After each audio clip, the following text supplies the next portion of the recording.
বাংলাদেশের রাজনীতিতে একটি বড় শূন্যতা তৈরি হয়েছে। সাবেক প্রধানমন্ত্রী ও বিএনপি চেয়ারপারসন বেগম খালেদা জিয়ার মৃত্যুতে শেষ হল একটি রাজনৈতিক যুগ। তার জানাজায় মানুষের ঢল এবং দেশি বিদেশি কূটনীতিকদের উপস্থিতি স্পষ্ট করে খালেদা জিয়া শুধু একজন দলীয় নেত্রী ছিলেন না, তিনি ছিলেন একটি প্রতীক।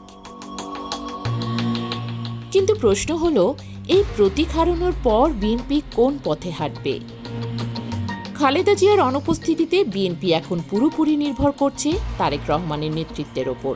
দীর্ঘদিন প্রবাসে থাকার পর দেশে ফিরে তিনি দলের হাল ধরেছেন। তবে বিশ্লেষকদের মতে উত্তরাধিকার পেলে নেতৃত্ব প্রমাণ হয় না, তা অর্জন করতে হয় সিদ্ধান্ত, শৃঙ্খলা ও জন আস্থার মাধ্যমে। এই চ্যালেঞ্জের মুখেই বিএনপি নামছে ত্রয়োদশ জাতীয় নির্বাচনে আগামী 12ই ফেব্রুয়ারি। কিন্তু এবার রাজনৈতিক মাঠ আগের মতো নয়।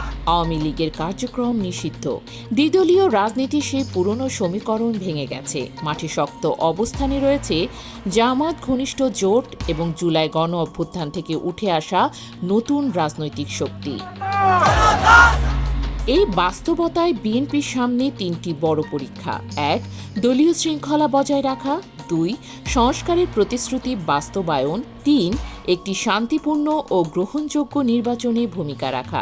খালেদা জিয়ার রাজনীতি ছিল আপোষহীন হলেও ঐক্যবদ্ধ। এখন দেখার বিষয়, তারেক রহমান কি পারবেন সেই ঐক্যকে নতুন বাস্তবতায় রূপ দিতে?